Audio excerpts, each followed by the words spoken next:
ప్రభువు మీతో ఉండును గాక. పునీత యోహాను గారు రాసిన సువిశేషములోని భాగము 6వ అధ్యాయము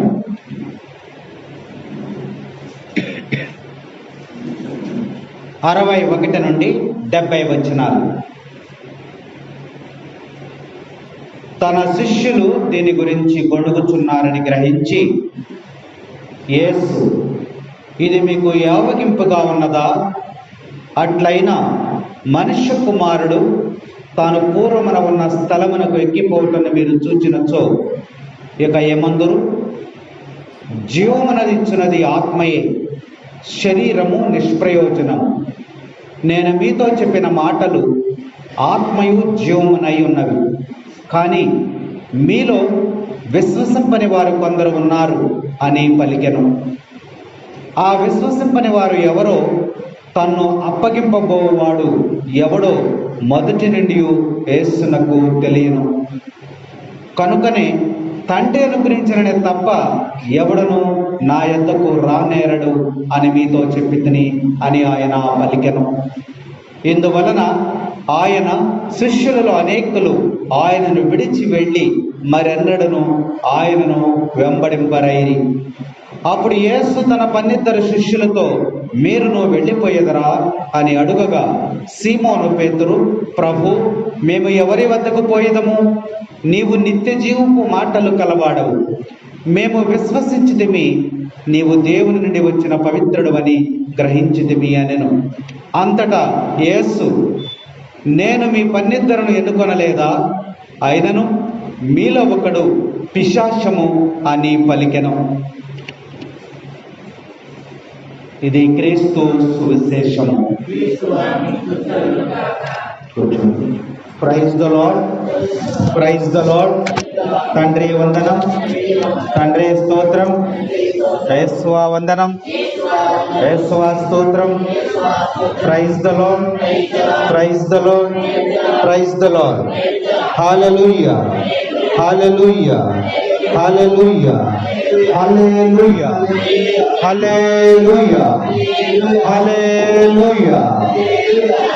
ప్రభువునందు ప్రియ సహోదరి సహోదరులారా, యొక్క 21వ సామాన్య ఆదివారంలోకి మనం ప్రవేశించాము.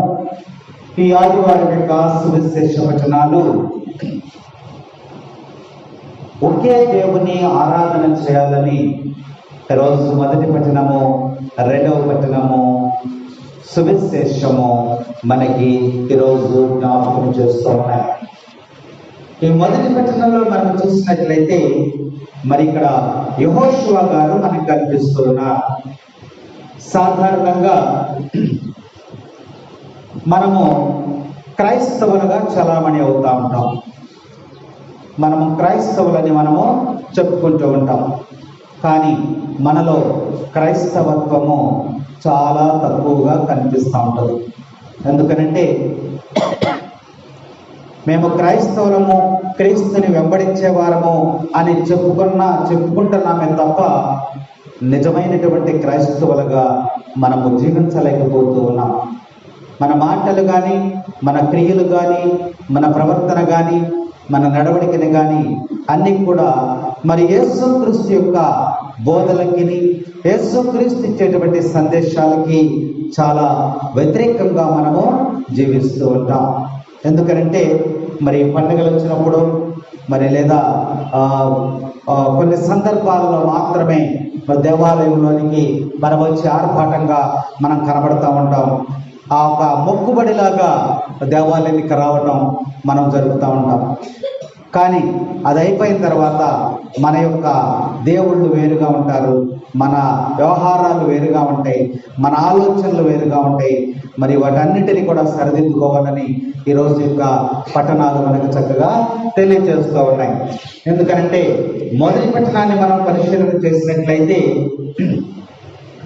ప్రజలు ఏ దేవుణ్ణి పూజించాలో నిర్ణయం చేసుకోవాలని జాషువా గారు ఇక్కడ, యెహోషువ గారు మనకి ఇక్కడ వాక్యంలో సెలవిస్తూ ఉన్నారు. మరి మొదటి పట్టణాన్ని ఒకసారి చూడండి. మొదటి పట్టణం మనం పరిశీలన చేసినట్లయితే మొదటి వచనము, యెహోషువ ఇశ్రాయేలు గోత్రములన్నింటినీ షెకెము వద్ద సమావేశపరిచాడు. ఈ యొక్క యెహోషువని దేవుడు పంపించగా దేవుడు యెహోషువ షెకెము వద్దకు వచ్చి అందులో ఉన్నటువంటి వారి యొక్క ఇశ్రాయేలు ప్రజల యొక్క తెగలంటిని కూడా అక్కడ సమావేశపరిచాడు. ఎవరెవరు పిలిచాడు? పెద్దలని, నాయకుల్ని, న్యాయాధిపతుల్ని, ముఖ్యమైనటువంటి వారందరినీ కూడా సమావేశపరిచాడు. ఎక్కడ? షెకెము దగ్గర. ఇది దేవుడు యెహోషువ గారిని ఏర్పాటు చేసుకుని అక్కడికి పంపించాడు. పంపిస్తే ఆయన వచ్చాడు. అక్కడికి వచ్చి అక్కడ ఉన్నటువంటి పెద్దలని, మరి వాళ్ళందరినీ కూడా పిలిచినట్టు నాయకులని, న్యాయాధిపతులని, ముఖ్యులను దేవుని సమక్షంలోనికి పిలిచాడు. పిలిచి వారితో మాట్లాడుతూ ఉన్నాడు. ఏమని మాట్లాడుతూ ఉన్నాడమ్మా? 2వ వచనంలో చూడు. యెహోషువ వారితో ఇట్లనెను, ఇవి దేవుని యొక్క మాటలు, నా సొంత మాటలు కాదు, దేవుని యొక్క మాటలు. యెహోషువ గారు చెప్తున్నాడు వారికి, ఇశ్రాయేలు ప్రజలకు చెప్తున్నాడు. వారి గోత్రాలన్నిటినీ కూడా పోగు చేశాడు. వారందరికీ దేవుని యొక్క సందేశాన్ని వినిపిస్తున్నాడు. దేవుడు ఏం చెప్పమన్నాడో అదే చెప్తున్నాడు. ఇవి నా మాటలు కాదు, ఇదిగో దేవుడు మీతో చెప్పమన్నటువంటి మాటలను నేను ఇప్పుడు మీకు తెలియజేస్తూ ఉన్నాను. ఏమిటా మాటలంటే, పూర్వము అబ్రహాము, నాహోరు వారి తండ్రి యొక్క తేరా యూఫ్రటీస్ నదికి అవతల వైపున నివసించుచు వారందరూ కూడా అన్య దేవతలను కొలిచారు. దేవుడు చెప్తున్న మాట ఇది. అబ్రహాము, తర్వాత నాహోరు, వారి తండ్రి తరములు అందరూ కూడా ఆ యూఫ్రటీస్ నదికి అవతల వైపున ఉన్నారు, నివసించారు, గుడారాలు వేసుకున్నారు, ఇళ్ళు కట్టుకున్నారు. వారు అక్కడ నివాసం ఉండి ఎవరిని పూజించారంట? ఎవరిని పూజించారమ్మా? అన్య దైవాలను కొలిచారంట. ఇది దేవుడు చెప్తున్నటువంటి మాటలు. అయితే 15వ వచనంలో మనం చూసినట్లయితే 14వ వచనం చూడము. కనుక ఇక మీదట యావేకు భయపడి ఆ ప్రభువును చిత్తశుద్ధితో కొలువుడు. యూఫ్రటీస్ నదికి అవల వైపున ఐగుప్తులోను మీ పితరులు కొలిచిన అన్య దైవములను విడనాడి యావేను మాత్రమే పూజింపుడు. ఎవరు చెప్తున్నారు ఈ మాటని? యెహోషువ. ఎవరికి చెప్తున్నాడు? ఇశ్రాయేలు ప్రజలకు. ఇశ్రాయేలు ప్రజలు ఎక్కడున్నారు? బానిసత్వంలో ఉన్నారు. బానిసత్వంలో నుండి ఇశ్రాయేలు ప్రజలందరూ కూడా నడిపించుకుని తీసుకుని వచ్చారు. యూఫ్రటీస్ నది దగ్గర అవతల వైపున వారు జీవించారు. ఇప్పుడు అక్కడ నుంచి కూడా వాళ్ళందరినీ కూడా ఇశ్రాయేలు ప్రజలను ఎక్కడికి నడిపించుకొచ్చాడు? కానాను దేశానికి నడిపించుకుని వచ్చాడు. నడిపించుకుని వచ్చిన తర్వాత దేవుడు యెహోషువ ప్రవక్తను పంపించి ఆయనతో మాట్లాడి, ఇదిగో నా మాటలు ఈ ఇశ్రాయేలు ప్రజలకు తెలియచేయి అని చెప్తున్నాడు. ఇప్పుడు ఆయన యెహోషువ ప్రవక్త ప్రజలందరికీ చెప్తున్నాడు, మీ తాతలు, మీ ముత్తాతలు, మీ పితరులందరూ కూడా ఎవరిని కొలిచారు? అన్య దేవతలను కొలిచారు. కానీ మీరు వాటిని విడనాడండి. దేవుడు చెప్తున్నాడు, మీరు వాటిని విడనాడండి, దేవునికి భయపడండి, చిత్తశుద్ధితో యావే దేవుణ్ణి మీరు ఆరాధించండి. మీ పితరుల వరే మీరు అన్య దేవతలను కొలిచి పాపము కట్టుకోవద్దు. మీరు ఇప్పుడు బానిసత్వం నుండి ఈ యొక్క సొంత దేశానికి వచ్చేసారు, మీకు విడుదల కలిగింది. కాబట్టి ఇప్పుడు మీరు నిజమైనటువంటి నీకు దేవుడు మేలు చేసినటువంటి నీ దేవుణ్ణి, నిజమైనటువంటి యావే దేవుణ్ణి నువ్వు చిత్తశుద్ధితో ఆరాధించమని ఈ యొక్క యెహోషువ ప్రవక్త దేవుని యొక్క మాటలను వారికి తెలియచేస్తూ ఉన్నాడు. 15వ వచనంలో 16వ వచనం చూద్దాం. ఆ మాట 15వ వచనం చివరి చదువు. కానీ మీరు యావేని పూజింపనొల్లనిచో మరి ఎవరిని పూజింపగోరుదురో మీరు నేడు నిర్ణయించుకొనుడు. నేనును నా కుటుంబమును మాత్రము యావేను ఆరాధింతుము. Praise the lord, praise the lord, praise the lord, praise the lord. తండ్రి వందనం, తండ్రి స్తోత్రం, యేసువా వందనం, యేసువా స్తోత్రం. Praise the lord, praise the lord, praise the lord, praise the Lord. యెహోషువ ప్రవక్త చెప్పిన మాటని జ్ఞాపకం చేసుకోవాలి. ఏమంటాడంటే, మీ పితరుల వలె మీరు అన్య దేవతలను మీరు ఆరాధించవలదు. దేవుడు మిమ్మల్ని కాచి కాపాడి ఇక్కడికి తీసుకుని వచ్చాడు, బానిసత్వం నుండి విడుదల చేశాడు. కాబట్టి మీరేం చేస్తారంటే, దేవునికి భయపడి చిత్తశుద్ధితో యావే దేవుణ్ణి మాత్రమే మీరు ఆరాధించండి. మీరు ఎవరిని ఆరాధించాలో ఒక నిర్ణయం చేసుకోండి. మీ పితరుల వలె అన్య దేవతలను మీరు ఆరాధించవలదు. మీరేం చేస్తారు ఇప్పుడే మీరు నిర్ణయం చేసుకోండి. నేనైతే నేనును నా కుటుంబం మాత్రము యావేను మాత్రమే ఆరాధించదము. ఎవరన్నారు ఈ మాట? యెహోషువ చెప్పేసి వెళ్ళిపోతున్నాడు. దేవుని మాటలు చెప్పి వెళ్ళిపోతున్నారు. వినినటువంటి వాడు ఏమవుతాడమ్మా? రక్షింపబడతాడు. విననటువంటి వాడు ఏమవుతాడు? శాపగ్రస్తుడు అవుతాడు అన్నమాట. దేవుని మాటలు వినిపించిన వరకే. దేవుడు ఏమంటున్నాడంటే, అనేక మంది ప్రవక్తలను ఎన్నిక చేసుకుని నా మాటలు వారికి తెలియచేయనంటున్నాడు. ఇప్పుడు యెహోషువ ప్రవక్త ఇశ్రాయేల్ ప్రజలకు తెలియజేస్తున్నాడు, ఇదిగో మీరు మీ పితరుల వలె అన్య దేవతలు మీరు ఆరాధించవద్దు. దేవునికి భయపడి దేవుణ్ణి యావే దేవుణ్ణి ఆరాధించండి. ఇప్పుడే నిర్ణయం చేసుకోండి. ఎవరిని ఆరాధిస్తారో మీరు ఇప్పుడే నిర్ణయం చేసుకోండి. నేనైతే మాత్రము నేనును నా కుటుంబమును ఎవరిని ఆరాధిస్తానమ్మా? యావే దేవుణ్ణి మాత్రమే ఆరాధిస్తాను. మీరేంటో నిర్ణయం చేసుకోండి అని చెప్పి ఆ దేవుడు యెహోషువ ప్రవక్త సెలవిస్తూ ఉన్నాడు. పాడండి ఆ పాట వచ్చా? నేనును నా కుటుంబము ప్రభుని మాత్రమే సేవింతును. నేనును నా కుటుంబము ప్రభుని మాత్రమే సేవింతును. మాకు ఏమి జరిగినను, ఎవరు ఏమి పలికినను, ప్రభువే మాకు ఆధారం, ప్రభువే మాకు ఆనందం. హల్లెలూయా, హల్లెలూయా, హల్లెలూయా, హల్లెలూయా.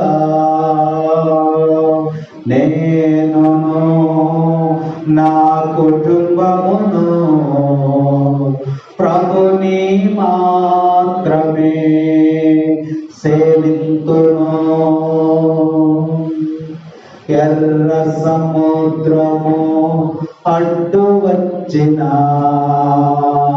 మేము భయపడము. ఎర్ర సముద్రము అడ్డు వచ్చిన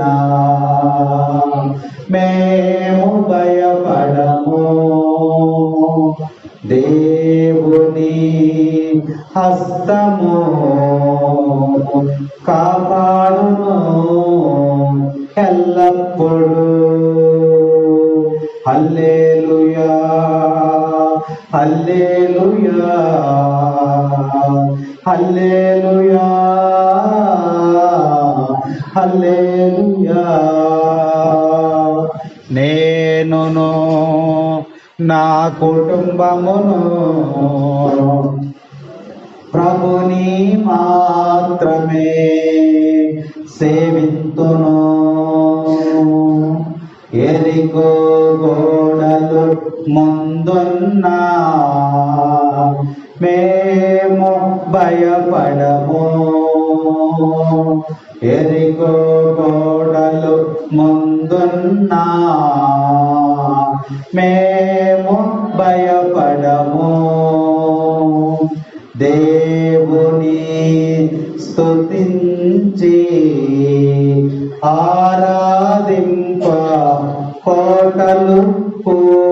పడిపోవును. నేనును నా కుటుంబమును ప్రభుని మాత్రమే సేవింతును. Praise the lord, praise the lord. తండ్రి వందనం, తండ్రి స్తోత్రం, యేసువా వందనం, యేసువా స్తోత్రం. Praise the lord, praise the lord, praise the Lord. దేవుడు సెలవిచ్చినటువంటి ఈ యొక్క మాటను యెహోషువ ఇశ్రాయేలు ప్రజలకు తెలియజేసినప్పుడు వారి సమాధానం ఎలా ఉంది? ఏమంటున్నాడు? మీరు ఎవరిని సేవిస్తారో మీరు ఇప్పుడే తెలుసుకోండి, ఇప్పుడే ఒక నిర్ణయం చేసుకోండి. నేనును నా కుటుంబం మాత్రము యావేను మాత్రమే ఆరాధిస్తాను. కాబట్టి మీరు ఎవరిని సేవిస్తారో, ఎవరిని ఆరాధిస్తారో మీరు ఇప్పుడే నిర్ణయం చేసుకోండి అని ఆ యొక్క ఇశ్రాయేలు ప్రజలకు యెహోషువ ప్రవక్త తెలియజేశాడు. అప్పుడు వారి సమాధానాన్ని మనం విందాం. 16వ మాట చూడండి, 16వ వచనం. ఆ మాటలు విని ఇశ్రాయేలీలు ఎంత మాట, మేము యావేను విడనాడి అన్య దైవములను కొలుతుమా? ఏంటండి మీరు అలా అంటారండి? ఇదిగో దేవుడు మాకు ఇన్ని మేలులు చేసి ఉంటే, బానిసత్వంలో మమ్మల్ని నడిపించుకుని వస్తే మేము అన్య దేవతని ఎలా కొలుస్తాము? మేము కూడా యావే దేవుణ్ణే ఆరాధిస్తాము అని చెప్పి వారి సమాధానమును తెలియజేస్తున్నారు. చూడండి, మమ్ము మా పితరులను దాస్య గృహము నుండి విముక్తుల్ని కావలిచి యువతలకు తీసుకుని వచ్చినటువంటి ఆ దేవుని మేము ఆరాధించకుండా ఎలా ఉంటాము? మాకు అద్భుతమైనటువంటి కార్యములు చేసినటువంటి దేవుణ్ణి మేము ఆరాధించకుండా ఎలా ఉంటాము? మాకు ఆకలిగా ఉన్నప్పుడు మాకు ఆహారాన్ని ఇచ్చినటువంటి దేవుణ్ణి ఆరాధించకుండా ఎలా ఉంటాము? మాకు దప్పికైనప్పుడు మా దాహము తీర్చినటువంటి దేవుణ్ణి మేము ఆరాధించకుండా మేము ఎలా ఉంటాము? అలాగే మాకు ప్రయాణములో మరి పగలు మేఘస్తంభం వలెను, రాత్రి అగ్నిస్తంభం వలెను కాచి కాపాడిన దేవుని మేము ఆరాధించకుండా ఎలా ఉంటాము? పైగా 18వ వచనంలో, పైగా ప్రభువు జాతులన్నిటినీ ఈ దేశమును ఏలుచున్నటువంటి వారందరినీ బయటకు పారద్రోలేసేసి ఇదిగో మాకు మాత్రమే ఇక్కడ స్థిరవాసమును ఏర్పాటు చేసినటువంటి దేవుని మేము ఆరాధించకుండా ఎలా ఉంటామయ్యా అని వారు చక్కని సమాధానాన్ని ఇచ్చి ఉన్నారు. Praise the lord, praise the lord, praise the lord. తండ్రి వందనం, తండ్రి స్తోత్రం, యేసువా వందనం, యేసువా స్తోత్రం. Praise the lord, praise the lord. ఈ యొక్క ఇశ్రాయేలు ప్రజలు మరి దేవునితో ఒక ఒప్పందాన్ని ఇక్కడ ఏర్పాటు చేసుకున్నారని వాక్యం మనకి చక్కగా తెలియజేస్తూ ఉంది. వాక్యములు అంటున్నారు చూడండి, అక్కడ మనం వచనాలు చూసినట్లయితే, కనుక మేమును యావేను సేవింతుము, ఆయన మాకు దేవుడని ప్రత్యుత్తరము తెచ్చిరి. అయా, మేము కూడా ఆ యొక్క యావే దేవుణ్ణి మాత్రమే మేము ఆరాధిస్తామని ఇక ప్రజలందరూ కూడా దేవునితో ఒక ఒప్పందాన్ని, నూతనమైనటువంటి ఒక ఒప్పందాన్ని ఏర్పాటు చేసుకున్నట్లు ఇక్కడ వాక్యం మనకి హెచ్చరిక చేస్తూ ఉంది. అలాగే సువిశేషంలోనికి వెళదాం. సువిశేషంలోనికి వెళ్ళినట్లయితే యేసుక్రీస్తు ప్రభువుతో మరి ఇక్కడ ఒక ఒప్పందాన్ని ఏర్పాటు చేసుకున్నట్టు ఇక్కడ లేఖనాలు మనకి తెలియజేస్తూ ఉన్నాయి. చూడండి, ఇక్కడ యోహాను శుభవార్త 6వ అధ్యాయంలో మనం చూసినట్లయితే చదువు, మొదటి వచనాలు చదువు. 60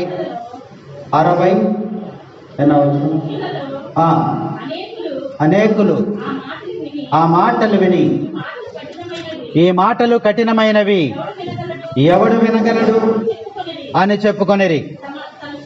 తన శిష్యులు వీటిని విని గొడుగుచున్నారు అని గ్రహించి యేసు, ఇది మీకు ఏవగింపుగా ఉన్నదా? అట్లయినా మనుష్య కుమారుడు తాను పూర్వమున ఉన్న స్థలమునకు ఎక్కిపోవటను మీరు చూచినచో ఇక మీకు ఏమందరు? జీవమునిచ్చినది ఆత్మయే, శరీరము నిష్ప్రయోజనము. Praise the lord, praise the lord, praise the lord, praise the lord. తండ్రి వందనం, తండ్రి స్తోత్రం, యేసువా వందనం, యేసువా స్తోత్రం. Praise the lord, praise the lord. తండ్రి వందనం, తండ్రి స్తోత్రం, యేసువా వందనం, యేసువా స్తోత్రం. Praise the lord, praise the lord, praise the lord, praise the lord. ఇక్కడ వచనాల్లో చూసినట్లయితే యేసుక్రీస్తు ప్రభువు చక్కని బోధ చేస్తూ ఉన్నారు. బోధ చేస్తూ ఉన్నప్పుడు అనేక మంది ప్రజలు వింటూ ఈయన చెప్పేటువంటి మాటలు చాలా కఠినముగా ఉన్నాయి. ఇంత నియమ నిబంధనలతో కూడినటువంటి జీవితం జీవించాలంటే చాలా కష్టం. మనం ఏం చేస్తామంటే స్వేచ్ఛగా మనష్టానుసారంగా మనం జీవిస్తూ ఉన్నాం. ఈయనేంటి ఈ విధముగా బోధిస్తూ ఉన్నాడు? ఈ బోధలు చాలా కఠినముగా ఉన్నాయి, ఆ విధంగా జీవించాలంటే చాలా కష్టం అని వారందరూ కూడా ఏమంటున్నారమ్మా, గొడుక్కుంటూ విసుగుకుంటూ వారందరూ కూడా వెళ్ళిపోయారు. అక్కడ నుంచి వెళ్ళిపోయారు. యేసు ప్రభు బాధపడ్డాడు. ఆయన మాటలు వింటూ చాలా కష్టంగా ఉన్నాయి. ఏ మాటలైనా మనం వింటాం, కానీ దేవుని వాక్యాన్ని గురించి మనం బోధించినప్పుడు, మనం చెప్పినప్పుడు వినాలంటే చాలా కష్టంగా ఉంటుంది, చాలా కష్టంగా ఉంటుంది. ఎంతసేపు చెప్తాడు, ఇంకెంతసేపు చెప్తాడు అని మనకి విసుగుగా ఉంటుంది. ప్రభుదే చెప్తున్నాడు. ఆయన బోధిస్తూ ఉంటే అక్కడ ఉన్నటువంటి వారి ఆ మాటలు చాలా కఠినముగా ఉన్నాయి. యేసు ప్రభు చెప్పేటువంటి ఆ బోధ ఆయన నిత్య జీవితానికి ఉపయోగపడేటువంటిది, పరలోకములోనికి ప్రవేశించేటువంటి మాటలు ఆయన బోధిస్తూ ఉన్నాడు. ఆ మాటలు వారికి కఠినముగా ఉన్నాయి, అందుకనే వారు విసుగుకుని వెళ్ళిపోతున్నారని అక్కడ వాక్యం మనకి బోధిస్తా ఉంది. ప్రభు వారిని చూసి అంటూ ఉన్నాడు. 66వ వచనం చదువు ఒకసారి. 66వ వచనం. ఇంతవలన ఆయన శిష్యుల అనేకులు ఆయనను విడిచి వెళ్ళి మరెన్నడను ఆయన వెంబడింపరైరి. అప్పుడు యేసు తన 12 శిష్యులతో మీరును వెళ్ళిపోయేదరా అని అడిగాడు. చూసారా యేసు ప్రభు ఆయన బోధిస్తూ ఉంటే అనేక మంది వెళ్ళిపోతున్నారు. ఎందుకని ఆయన బోధ కఠినముగా ఉంది. అయ్యా నువ్వు ఈ మార్గంలో నడవకూడదు, ఇదిగో ఈ మార్గంలో నువ్వు నడవాలి అని చెప్తే వాడికి బాధగా ఉంది, వాడికి కష్టంగా ఉంది. ఇదేంటి, నేను ఇక్కడ స్వేచ్ఛగా తిరుగుతున్నాను కదా, నన్ను ఈ విధముగా ఆయన బోధిస్తున్నాడేంటి? ఈయన బోధలు వినలేక వెళ్ళిపోతున్న ప్రజలను చూసి ఆయన బాధపడుతున్నారు. ఈయన దగ్గరికి వెళ్తే ఈయన ఏదో ఒకటి చెప్తా ఉంటాడు అని ప్రజలు ఎవరు కూడా ఆయన దగ్గరికి రాకుండా ఉన్నారంట. అప్పుడు యేసు ప్రభు బాధపడుతూ శిష్యులను అడుగుతూ ఉన్నాడు, మీరు కూడా ఇక్కడి నుంచి వెళ్ళిపోతారా అని అడిగారు. అడిగినప్పుడు శిష్యులు ఏమైనా సమాధానం ఇచ్చారమ్మా?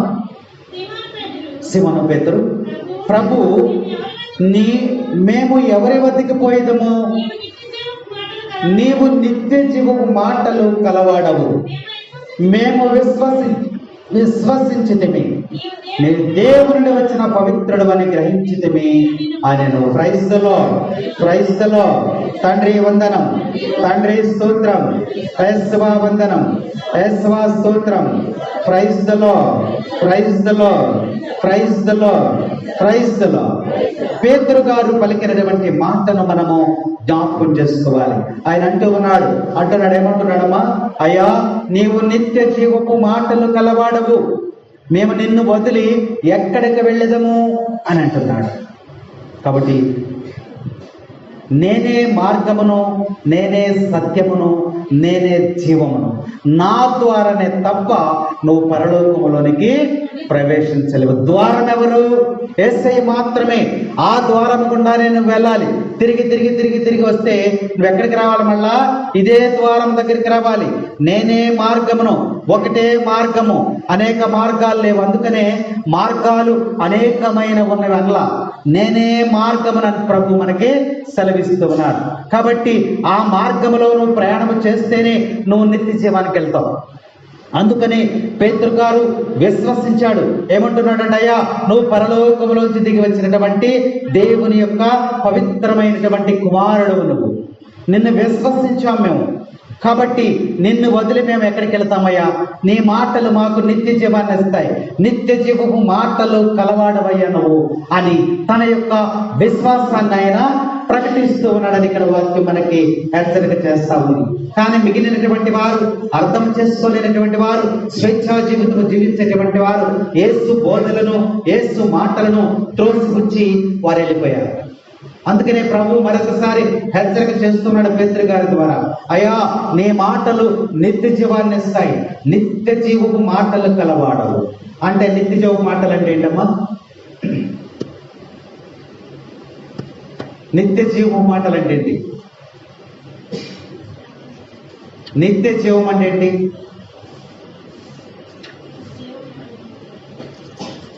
నిత్య జీవం అంటే ఏంటమ్మా? జీవం అంటే ఏంటి? పని బ్రతికున్నటువంటి జీవముతో ఉన్నారు వీరందరూ. జీవమునిచ్చిన పరమ పిత మీకే స్తుతి ఆరాధన, రక్తము చెంది రక్షించిన యేసుక్రీస్తు ఆరాధన. ఎవరిని ఆరాధించాలి? దేవుడు ఏమిచ్చాడు? జీవాన్ని ఇచ్చినటువంటి దేవుని ఆరాధించాలి. ఇప్పుడు అదే ఆ యొక్క మొదటి పట్టణంలో ఇశ్రాయేలు ప్రజలు దేవునితో ఒక ఒప్పందాన్ని ఏర్పరచుకున్నారు. అయ్యా ఇన్ను మేలుడు చేసినటువంటి నిన్ను ఆరాధించకుండా మేము ఎలా ఉంటాము? మా దేవుడవు నీవు మాత్రమే, నిన్ను మాత్రమే మేము ఆరాధిస్తామని దేవునితో ఒప్పందం చేస్తున్నారు. అదే నిత్య జీవము, అదే పరలోకానికి ప్రవేశించడానికి మార్గము ఎవరయ్యా అంటే యేసయ్యే ఆ మార్గము. ఆయన మాటలు విన్నటువంటి వారు ఎక్కడికి వెళ్తారు? నిత్య జీవాన్ని పొందుకుంటారు, పరలోక భాగ్యాన్ని పొందుకుంటారు. కాబట్టి ఆయన బోధిస్తూ ఉన్నాడు. ఆయన బోధిస్తూ ఉన్నప్పుడు వారందరూ కూడా ప్రజలు చాలా కష్టముగా ఉన్నాయి. దేవుని యొక్క మార్గము ఎలాంటి మార్గమమ్మా? ఇరుకైనటువంటి మార్గము. ఇరుకైన మార్గములో ప్రవేశించడం సంతోషంగా ఉంటుందా? విశాలమైనటువంటి మార్గములో వెళ్ళటం ఈజీగా ఉంటుందా? ఏది కోరుకుంటాం మనం? దేవుడు మనకి రెండు మార్గాలు ఇస్తూ ఉన్నాడు. ఒకటి విశాలమైనటువంటి మార్గము, రెండు ఇరుకైనటువంటి మార్గము. రెండు మార్గాలను కూడా ఇచ్చి దేవుడు బోధిస్తూ ఉన్నాడు. ఇదిగో నీవు విశాలమైన మార్గంలో ప్రవేశిస్తే ఆ మార్గము రాను రాను రాను రాను ఎక్కడికి వెళ్తుందంట? ఇరుకైనటువంటి మార్గముగా వెళ్ళిపోతుంది.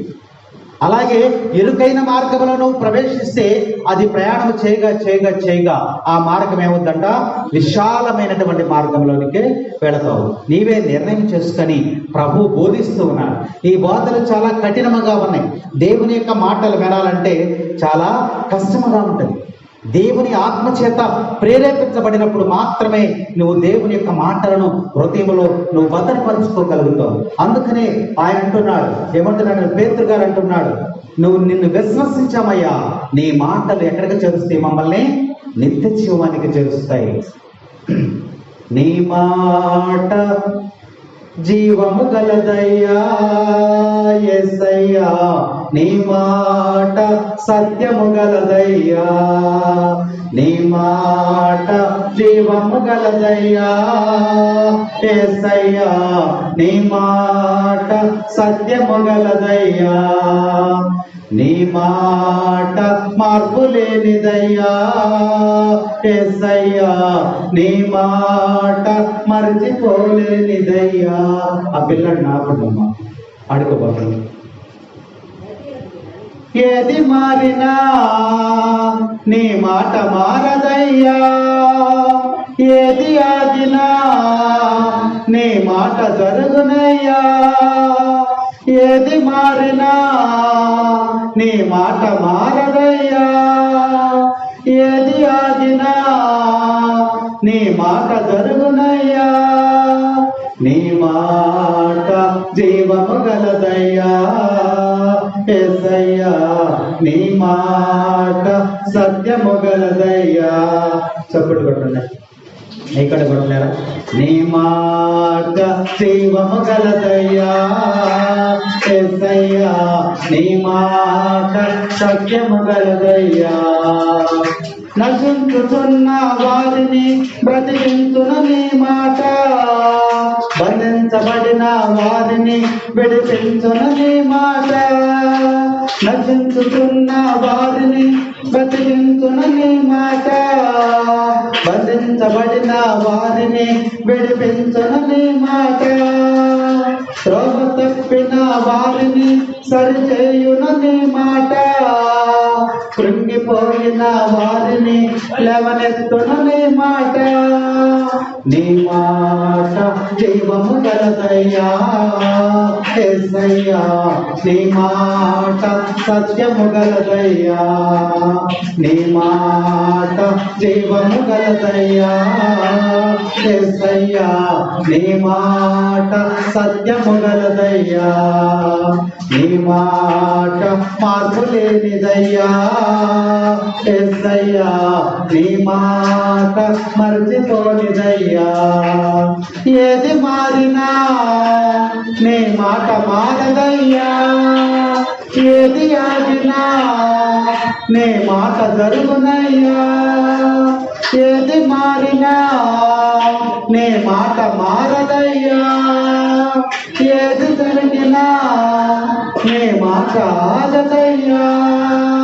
నీ మాట జీవము గలదయ్యా యేసయ్యా, నీ మాట సత్యము గలదయ్యా. Praise the lord, praise the lord. తండ్రి వందనం, తండ్రి స్తోత్రం, యేసువా వందనం, యేసువా స్తోత్రం. Praise the lord, praise the lord, praise the lord. పేతురు గారు విశ్వాసాన్ని ప్రకటిస్తూ ఉన్నారు. ఏమంటున్నారంటే, నీ మాటలు జీవం కలిగినటువంటి మాటలయ్యా. నువ్వు ఒక మాట అన్నావంటే అందులో ఇక మార్పు అనేది ఉండదు. తల్లి ఎవరమ్మా? పిల్లల తల్లి ఉంది ఇక్కడ. ఎవరు తీసుకొచ్చారు? దగ్గర పెట్టుకోండి.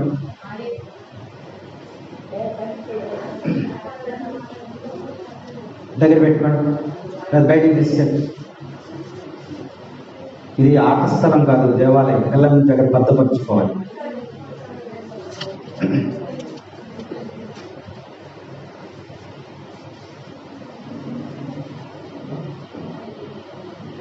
అరవై 3వ వచనం చదువు. జీవమునిచ్చినది ఆత్మయే, శరీరము నిష్ప్రయోజనము. నేను మీతో చెప్పిన మాటలు ఆత్మయు జీవమునై ఉన్నవి.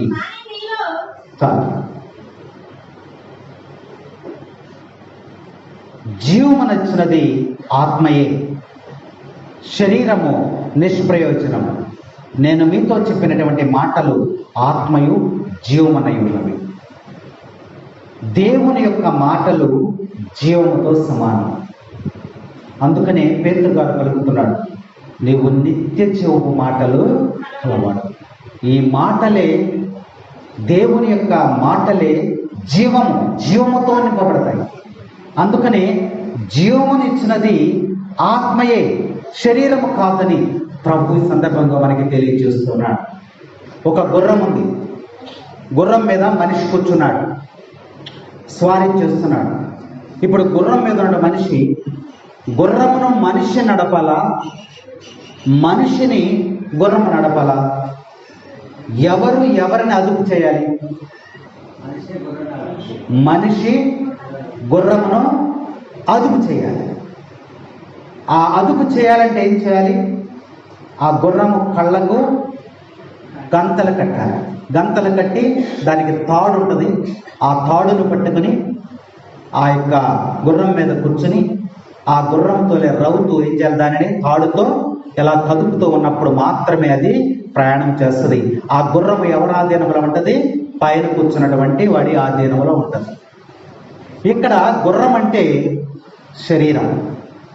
ఇక్కడ గుర్రం అంటే ఏంటమ్మా? శరీరం. దాని మీద కూర్చున్న వ్యక్తి ఎవరు? ఆత్మ. దాని మీద కూర్చున్న వ్యక్తి ఎవరు? ఆత్మ. ఇప్పుడు శరీరమును ఎవరు నడపాలి? ఆత్మ నడపాలి. కానీ నడపబడుతుందా? శరీరము ఆత్మను నడిపిస్తాము. ఇక్కడ ఉన్నటువంటి ఇబ్బంది ఏంటంటే శరీరము ఆత్మను నడిపిస్తుంది, కానీ గుర్రము మీద కూర్చున్న మనిషిని గుర్రము నడిపిస్తే ఏం జరుగుద్ది? యాక్సిడెంట్లు అవుతాయి, ప్రమాదాలు జరుగుతాయి. అవునా? గుర్రము మనిషిని నడిపిస్తే ప్రమాదాలు అవుతాయి. ఆ మనిషి గుర్రాన్ని నడిపిస్తే అది ఎక్కడికి చేరుకోవాలో అక్కడికి సురక్షితముగా చేరుకుంటాడు. అదే విధముగా శరీరం అనేటువంటి యొక్క గుర్రాన్ని ఎవరు నడపాలి? ఆత్మ నడపాలి. ఆత్మ ఎప్పుడైతే శరీరాన్ని నడిపిస్తుందో అప్పుడు నువ్వు నిత్య జీవాన్ని పొందుకుంటావు. అలా కాకుండా శరీరము ఆత్మను నడిపిస్తా ఉంది.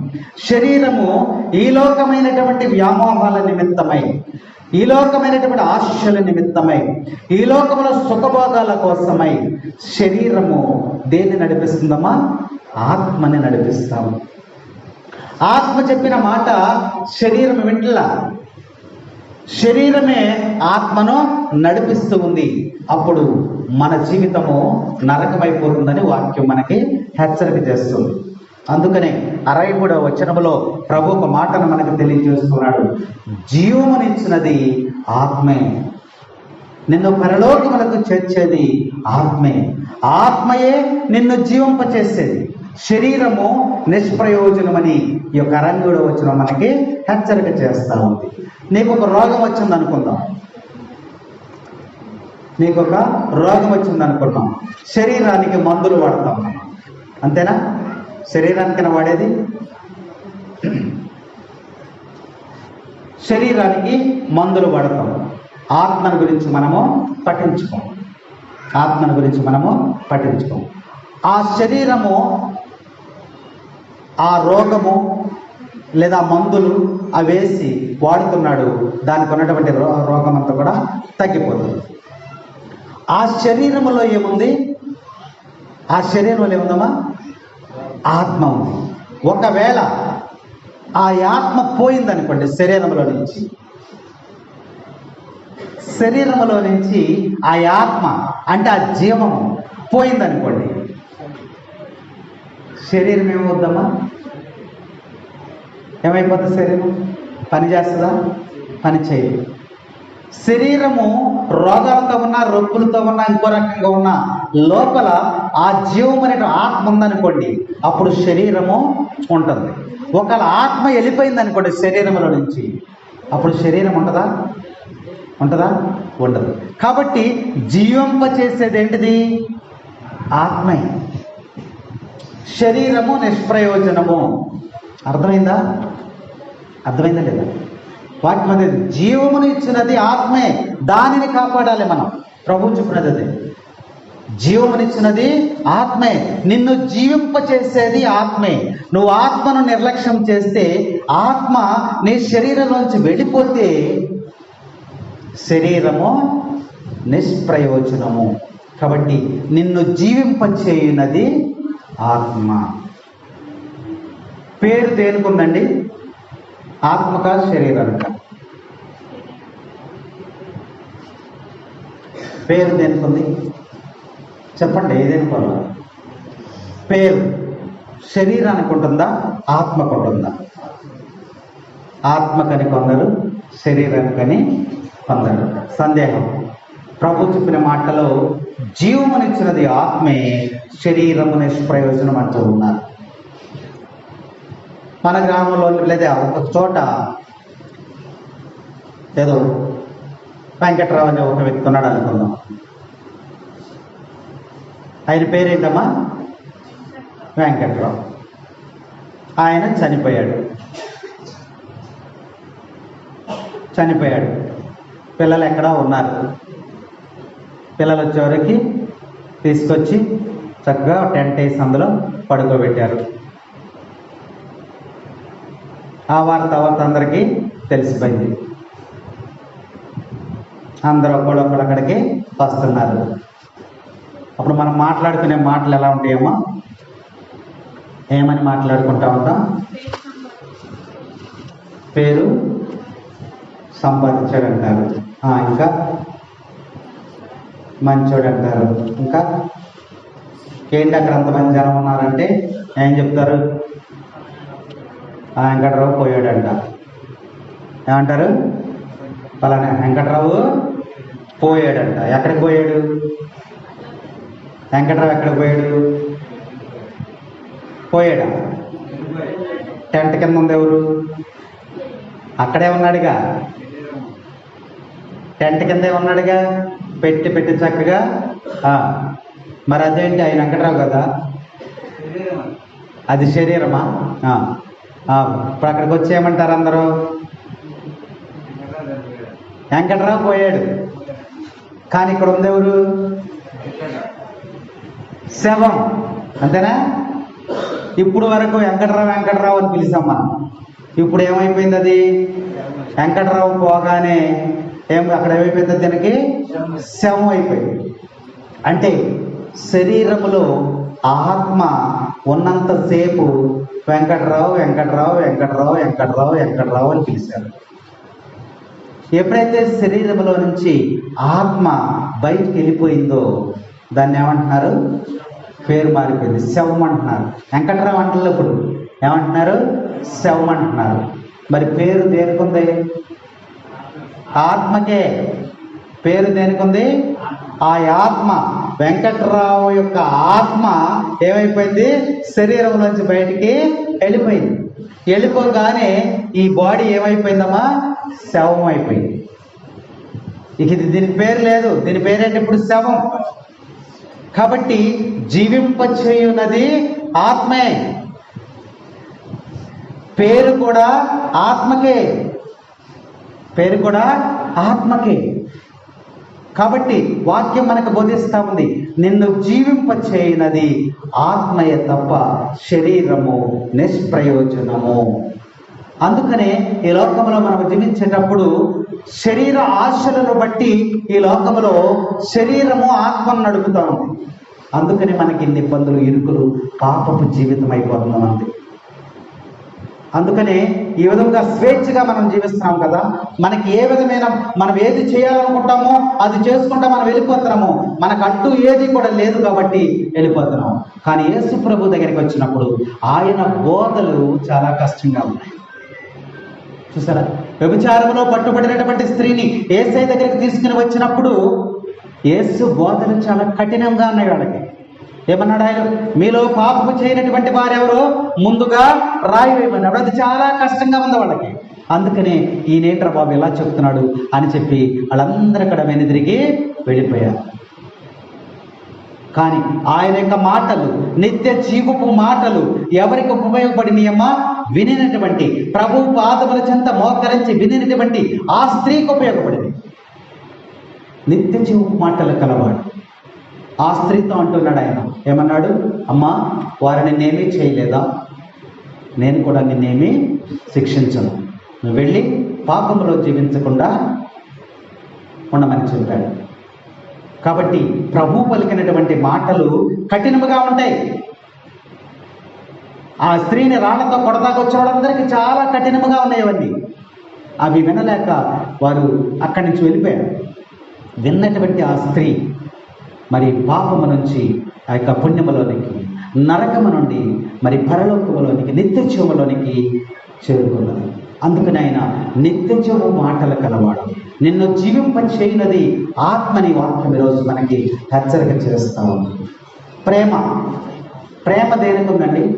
శరీరానిక, ఆత్మక? ప్రేమ దేనికి ఉంది? ఆత్మకేనా? ఎలా ఉంది? మనసుతో ప్రేమిస్తామంట. ఇంకా ఇంకా అమ్మాయి శరీరం అని చెప్పిందా? ఇంకా ప్రేమ దేనికి ఉంది? శరీరానిక, ఆత్మక? ఏదో ఒకటి చెప్పండి, తర్వాత అది కరెక్టా కాదో తర్వాత బైబిల్ కింద బట్టి చూద్దాం. ప్రేమ దేనికి ఉంది? జీవింపచేయునది ఆత్మే.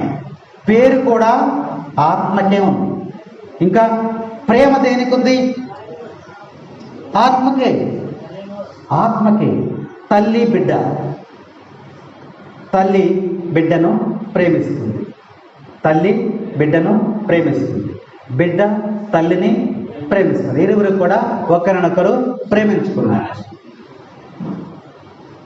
తల్లి బిడ్డ యొక్క శరీరాన్ని ప్రేమిస్తుందా, ఆత్మను ప్రేమిస్తుందా?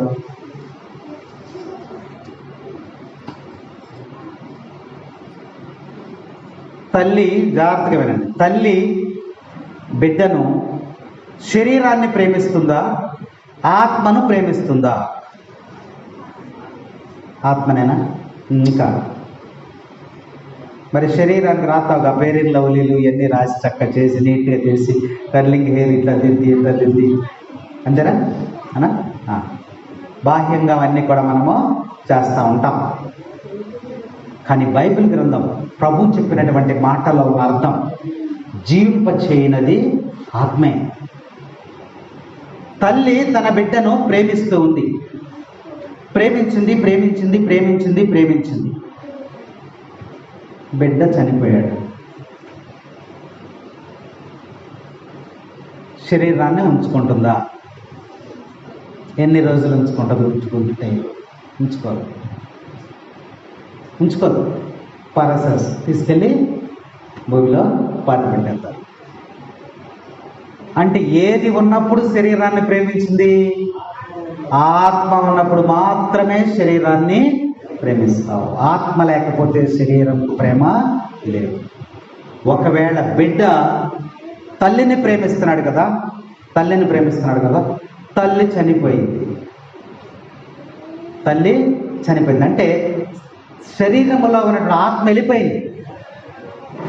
ఇప్పుడు శరీరాన్ని ఎంతకాలం ఉంచుకుంటాడు? ఉంచుకోడు. తీసుకుని వెళ్ళి సమాధి చేసేస్తాడు. అంటే బిడ్డ దేనిని ప్రేమిస్తున్నాడు? ఆత్మని. ఆ శరీరములో ఆత్మ ఉన్నంత కాలం మాత్రమే మనము శరీరమును ప్రేమిస్తాం. ఆత్మను కోల్పోతే ఇక శరీరం నిష్ప్రయోజనము. అవునా? కాబట్టి ప్రేమ కూడా దేనికి? ఆత్మకే. నిన్ను జీవింప చేయనది ఆత్మే. నీకు పేరున్నది ఆత్మకే. ప్రేమను పంచేది ఆత్మకే. కాబట్టి వాక్యం మనకి హెచ్చరిక చేస్తా ఉంది. కాబట్టి ఆత్మకి శరీరాన్ని ఇవ్వగలడు దేవుడు.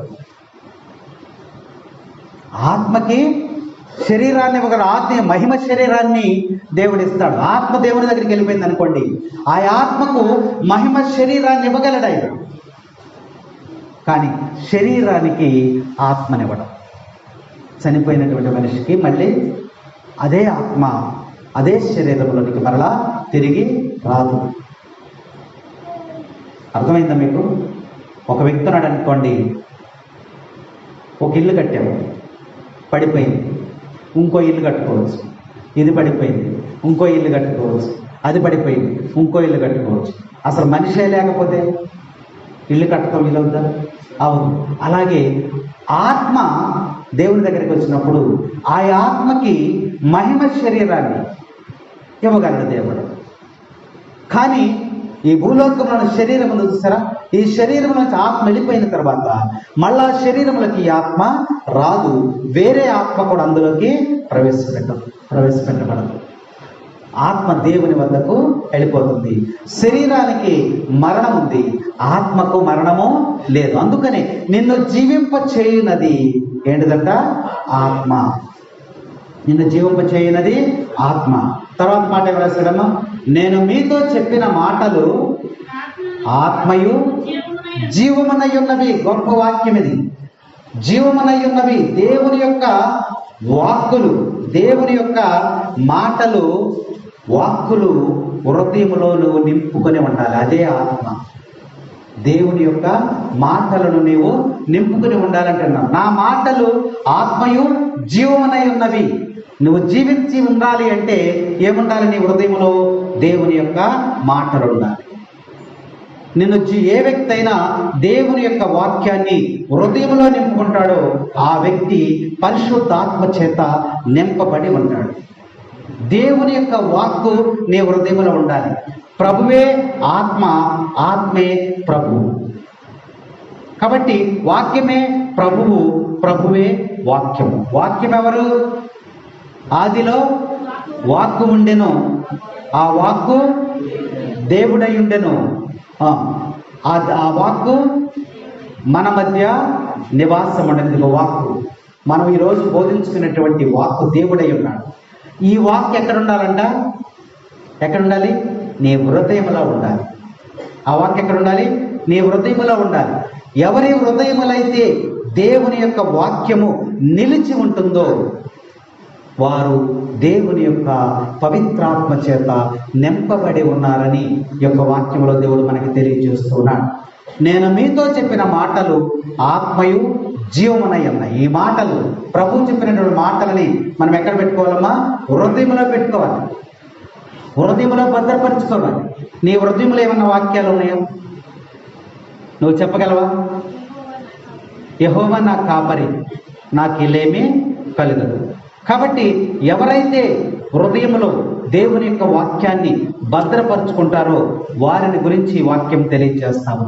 నా మాటలు నిత్యజీవ మాటలు, వాటిని మీ హృదయంలో భద్రపరుచుకున్నట్లయితే అది మీకు మరి వాక్యం చక్కగా మనకి సెలవిస్తా ఉందన్నమాట.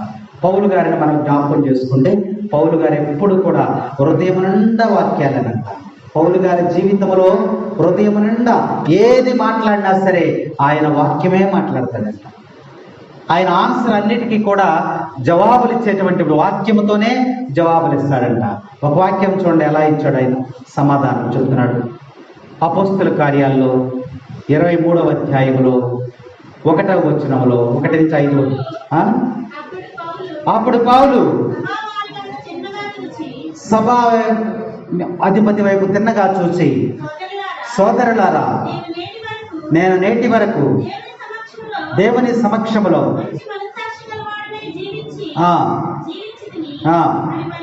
అని పలికాను. అది విని ప్రధాన యాజకుడు అననీయ పౌలు నోటిపై కొట్టుడు అని దగ్గర నిలబడి న్యాయ విచారణ చేసేటువంటి సమయంలో పౌలు మాట్లాడుతుంటే ప్రధాన యాజకుడు వీడిని నోటి మీద కొట్టండి అని చెప్పి అన్నాడంట. అన్నప్పుడు ఆ స్వరమును విని పౌలు ఏమంటున్నాడంటే, ఆయన అంటున్నాడు, చూపు మందగించడం వలన, చూపు సరిగా కనిపించకపోవడం వలన ప్రధాన యాజకుడు అతనికి సరిగా కనిపించక ఎవరో అనుకుని సున్నము కొట్టిన గోడ దేవుడు నిన్ను కూడా కొట్టునుగాక అని చెప్పి పౌలు గారు అన్నాడంట. అప్పుడు అక్కడ ఉన్నటువంటి ప్రజలదిని, అయ్యా నిన్న ఆ మాట అన్నది ఎవరో తెలుసా? ఆయన ప్రధాన యాజకుడు, నువ్వు అలాంటి మాట అన్నావేంటి అని చెప్పి అన్నప్పుడు ఆయన అంటూ ఉన్నాడు, ఆయన అంటానికి నీకు ఎంత ధైర్యము అన్నప్పుడు ఆయన అంటాడు, అయ్యా నాకు చూపు సరిగా కనిపించకపోవటం వలన నేను ఆయనను ఆ విధంగా మాట్లాడాను. అయితే ప్రజల అధికారిని నిందింపవలదు అని గ్రంథంలో రాయబడి ఉంది కాబట్టి నన్ను క్షమించండి అని చెప్పి మరలా పౌలు గారు మాట్లాడాడు. అంటే పౌలు గారు ఏది మాట్లాడినా బైబిల్ నుంచి దేవుని యొక్క వాక్యాన్ని తీసుకొని ఆయన మాట్లాడుతూ ఉండేవాడంట. కాబట్టి ఎవరైతే దేవుని వాక్యము హృదయములో నింపుకుంటారో వారికి నిత్య జీవము లభిస్తుందని ఈరోజు ప్రభువు మనకి తెలియజేస్తున్నాడు. నీకు జీవమునిచ్చినది ఆత్మయ శరీరం కాదు, కాబట్టి ఆత్మను నువ్వు పోషించుకోమని ఈరోజు వాక్యం మనకు చక్కగా హెచ్చరిక చేస్తా ఉంది. కాబట్టి వాక్యాలని మరి ఆత్మ చేత నువ్వు అభిషేకించబడాలి, దేవుని యొక్క వాక్యము చేత నువ్వు అభిషేకించబడాలని ఈరోజు పట్టణాలు మనకి తెలియజేస్తూ ఉన్నాయి.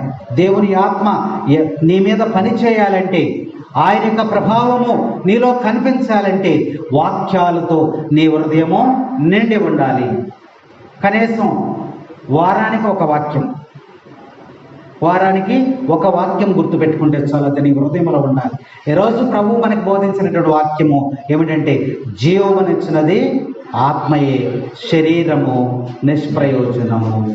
ఆ వాక్యాన్ని మనం హృదయంలో ఉంచుకోవాలి. మరి బైబిల్ గ్రంథాన్ని చూసుకున్నట్లయితే అనేక మందిని దేవుడు అభిషేకించుకుంటూ వెళ్ళినట్లు వాక్యాలు మనకి హెచ్చరిక చేస్తూ ఉన్నాయి.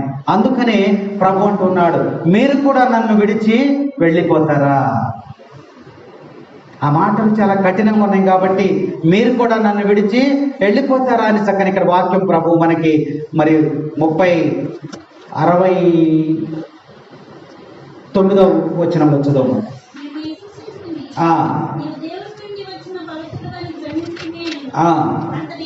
అంతటా యేసు, నేను 12 మందిని ఎన్నుకొనలేదా? ఆయనను మీలో ఒకడు, నేను ఎంతగానో ప్రేమించి మిమ్మల్ని 12 మందిని నేను శిష్యులను ఎన్నుకోలేదా? ఆయన మీలో ఒకడు పిశాచము. ఎవడాడు? యోధా ఇస్కరియోతు. నేను అతన్ని ఎంతగానో ప్రేమించి అతను నేను ఎన్నిక 12 మందిని నేను ఎన్నిక చేసుకోలేదా? అయినప్పటికీ కూడా నా మాటలను ఆలకించకుండా వాడు పిశాచమునకు లోనై ఉన్నాడని ఇక్కడ ప్రభు మనకి తెలియజేస్తూ ఉన్నారు. కాబట్టి ఈ వాక్యంలో మనం చూస్తే దేవుడు జ్ఞానస్నానం ద్వారా నిన్ను నన్ను కూడా ఎన్నిక చేసుకున్నాడనే వాక్యం మనకి ఇక్కడ హెచ్చరిక చేస్తాము. కాబట్టి నేను నిన్ను ఎన్నిక చేసుకున్నాను, అయినప్పటికీ కూడా వారిలో ఒకడు పిశాచం వలె ఉన్నాడు. యేసు ప్రభువుని వెంబడించినటువంటి అనేక అద్భుతాలు చూసినటువంటి నీవు, అనేక మేలులు చూసినటువంటి నీవు ప్రభువుని విడనాడి జీవించకుండా ఉండాలని ఈరోజు పట్టణాలు మనకి హెచ్చరిక చేస్తూ ఉన్నాయి. ఇశ్రాయేలు ప్రజలు దేవునితో ఒక ఒప్పందాన్ని ఏర్పరచుకున్నారు. అయ్యా, మమ్మల్ని ఇంతగా కాపాడావు కాబట్టి మేము నిన్నే ఆరాధిస్తాము, నీవే మా దేవుడవు అని ఒప్పందం చేసుకున్నారు. అలాగే నీవు కూడా ఈరోజు దేవుని యొక్క ఆజ్ఞలను పాటించటానికి, దేవుణ్ణి ఆరాధించటానికి, మరి దేవుణ్ణి గణపరచటానికి, దేవుణ్ణి మహిమపరచటానికి నువ్వు ఈరోజు ఒక ఒప్పందం చేసుకోవాలి. ఇశ్రాయేలు ప్రజల్లాగా నీవు కూడా ఒక ఒప్పందం చేసుకోవాలి. ఎందుకనంటే ప్రార్థనలో ఉన్నంతసేపు, వాక్యంలో ఉన్నంతసేపు మాత్రమే మన మనస్సు దేవుని మీద కేంద్రీకరమై ఉంటుంది. ఇక్కడి నుంచి మనం బయటకు వెళ్ళిపోగానే మన పరిస్థితి ఎలా ఉంటుందమ్మా? ఈ లోకమైనటువంటి ఆశల మీద, ఈ లోకమైనటువంటి సుఖభోగాల మీద, ఈ లోకమైనటువంటి ఐశ్వర్యాల మీద మనము ఉంచి నిజమైనటువంటి దేవుణ్ణి మర్చిపోతున్నామని ఈరోజు పట్టణాలు మనకి చక్కగా హెచ్చరిక చేస్తూ ఉన్నాయి. కాబట్టి ఈ సమయంలో మనము మరి అభిషేకించినటువంటి సౌలు గారిని కూడా జ్ఞాపకం చేసుకున్నాం. సౌలు గారిని మరి సమూయేలు ప్రవక్త వెళ్ళి ఆయనని అభిషేకించాడు. ఒకసారి అభిషేకించినా సరే అభిషేకాన్ని పోగొట్టుకున్నాడు. ఆయన అభిషేకాన్ని పోగొట్టుకున్నాడు. దావీదుని కూడా దేవుడు అభిషేకిస్తే బెత్షెబతో పాపంలో పడి అభిషేకాన్ని ఆయన పోగొట్టుకున్నాడు. అప్పుడు అంటున్నాడు, ఈ యొక్క సమూయేలు అంటాడు, అయా సౌలు రాజుని మరొక్కసారి నువ్వు అభిషేకించు, మారుతాడేమో అని చెప్తే ఆయన అంటాడు, ఆయన ఎవరి మాట వినడు, ఆయన ఎవరి మాట వినడు. ఆయన నువ్వు ప్రార్థన చేస్తున్నావు కాబట్టి నీ ప్రార్థన నేను ఆలకించి ఇదిగో మరలా నువ్వు వెళ్ళి అభిషేకించు, ఆయన మారుతాడేమో చూడు అని చెప్పి మరి దేవుడు సమూయేలుని మరొక్కసారి ఆ యొక్క సౌలు దగ్గరికి తీసుకెళ్ళి అభిషేకించినట్లుగా వాక్యాలు మనకి హెచ్చరిక చేస్తూ ఉన్నాయి. కాబట్టి మనం పాపంలో పడినప్పటికీ కూడా, దేవునికి దూరముగా దేవుని విడనాడినప్పటికీ కూడా దేవుడు మరలా మరలా మరలా మనల్ని దగ్గర చేర్చడానికి అనేక మంది ప్రవక్తల ద్వారా, వాక్యము ద్వారా దేవుడు మనల్ని పోషిస్తూ ఉన్నాడు. అందుకనే నిన్ను జీవింపచేయనది దేవుని యొక్క వాక్యమే. కాబట్టి ఈ లోకములో నువ్వు ప్రోగు చేసిందంతా కూడా వ్యర్థమే, పోగు చేసిందంతా కూడా వ్యర్థమే. నిన్ను జీవింప చేయనది ఆత్మయే అని ఈరోజు ప్రభు మనకి వాక్యం ద్వారా ఆయన హెచ్చరిక చేస్తూ ఉన్నాడు.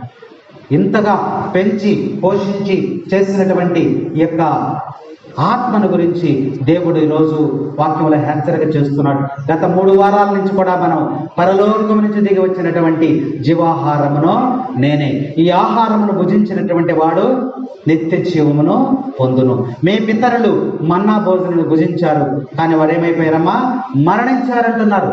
కాబట్టి వాక్యం మనకు చక్కగా హెచ్చరిక చేస్తూ ఉంది. ఈ సమయంలో మరి లాజరును ఒకసారి మనం జ్ఞాపకం చేసుకుందాం.